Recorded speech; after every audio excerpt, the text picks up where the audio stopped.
I never believed I would ever tell this story. To be honest, I never believed I'd even live it. For most of my life I thought I knew who I was, what I was capable of, what I would never do. But sometimes life surprises you and sometimes you surprise yourself. I never thought I'd be the kind of woman who could cross a line like this. But the truth is, you don't always realize what you've been missing until someone else forces you to see it, forces you to feel it. That's how I ended up in this place, breathless and trembling, pinned against the wall by a man who wasn't my husband. "It's too much, please go slow," I whispered, my voice shaking as I clutched his arms. He was more than I was used to, more than I'd ever known, and I wasn't sure I could handle him. But the second I felt him pressing against me, I also knew I wanted to try. The path that led me to that moment began with my husband, Daniel. Daniel is a good man. He's the sort of man women dream of marrying. Loyal, reliable, steady. The man who never forgets anniversaries, who always makes sure your gas tank is full, who builds a home with you brick by brick. And for a long time that was enough for me. We built our life together, we laughed, we raised our pets, we traveled a little when we could. But over time, almost without us noticing, something shifted.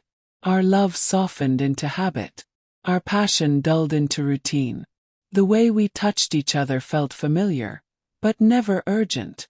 The same motions, the same silences, the same unspoken awareness that something was missing. We both knew it, but comfort has a way of lulling you into denial. I never went looking for anything outside my marriage. The thought of being unfaithful had never even crossed my mind. Until Adam worked with Daniel. He was tall, confident, with that natural swagger of a man who knows his own worth. The first time we met, I noticed him not just because of how he looked, but because of how he looked at me. His eyes held mine a little longer than they should have.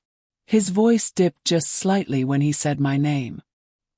He stood a fraction closer than necessary, and when our hands brushed accidentally, it never felt entirely accidental.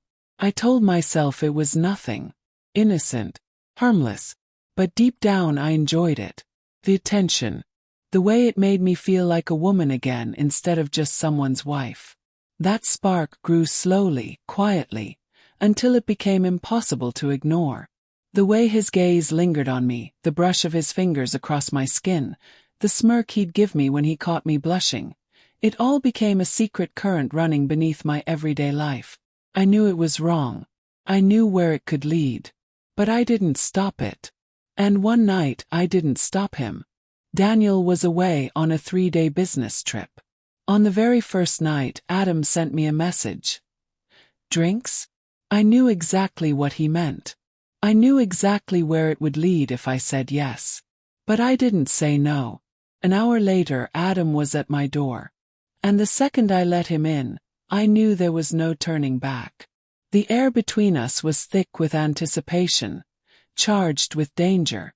Before I even had time to think, Adam had me against the door, his mouth crushing mine. And I let him. God, I let him. He kissed me like a man starving, like he'd been waiting just as long as I had. His hands were strong, rough, desperate. His body pressed hot and solid against me, and by the time we stumbled into my bedroom, my whole body was trembling. And then, when he finally pushed against me, when I felt just how much of him there was, my breath caught in shock. He was thicker, fuller, more than I'd ever taken before. A mix of panic and longing curled inside me as I clung to his arms. "Adam, it's too much," I whispered, shaking.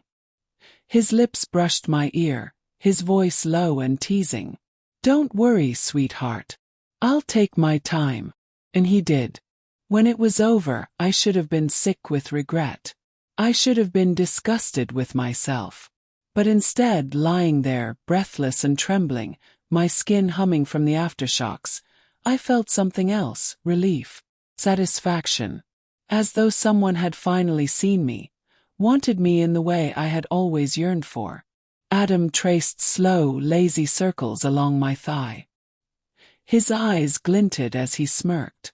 "You all right?" I let out a shaky laugh. I don't think I can walk. He chuckled. I'll take that as a compliment. The worst part was knowing it wouldn't be the last time. Because once you've been filled that completely, once you've felt that kind of intensity, you can't unknow it. You can't forget it. The guilt didn't come right away. Came later. Much later. 4 years, I kept that night locked away in the back of my mind. I told myself it was just once, a mistake, meaningless. Daniel never found out. Our marriage carried on. From the outside, nothing had changed. But inside me, everything had. Because late at night, when Daniel was sleeping peacefully beside me, I thought of Adam. Every time my husband touched me, I remembered Adam's hands. Every time Daniel moved inside me, I remembered the difference.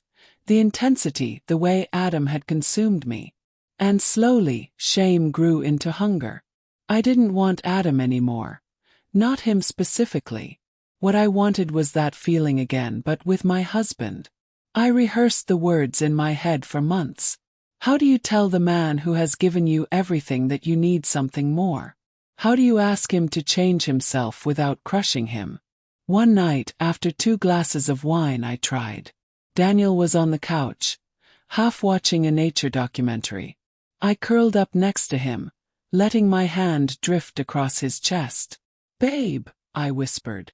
He kissed my forehead. "What's on your mind?" My heart raced. I almost swallowed it back down, but I couldn't keep quiet any longer. "I think we should look into ways to make our intimacy stronger." He turned his head sharply. "You're not happy." "I am," I rushed out. "I love you, I do. But don't you ever wonder if it could be more?" I watched the hurt spread across his face. "You mean, you want me to change my body?" I swallowed. "Not surgery. Just enhancements, treatments. There are options. A little more, that's all. Daniel, this isn't about not loving you. Love you. I just..." He pulled his hand away, his voice low and raw. "Am I not enough for you?" My heart clenched. I wanted to reassure him, to tell him yes, he was enough. But I couldn't lie to him either. I had felt more, and I wanted that again, with him. The weeks that followed were awful. He barely spoke to me. The silence between us felt endless, heavy. I thought I had broken something we'd never be able to repair. And then one night he came home late. I was already in bed when he sat down beside me. His voice was quiet but steady. "I've been reading," he said. "Reading. About enhancement procedures." My breath caught. "Daniel, you don't have to." "I want to," he interrupted, his tone firm. "If it'll make you happier, I'll do it. I want to try." Tears blurred my vision. I didn't deserve his patience or his love, but I couldn't deny that I wanted it too.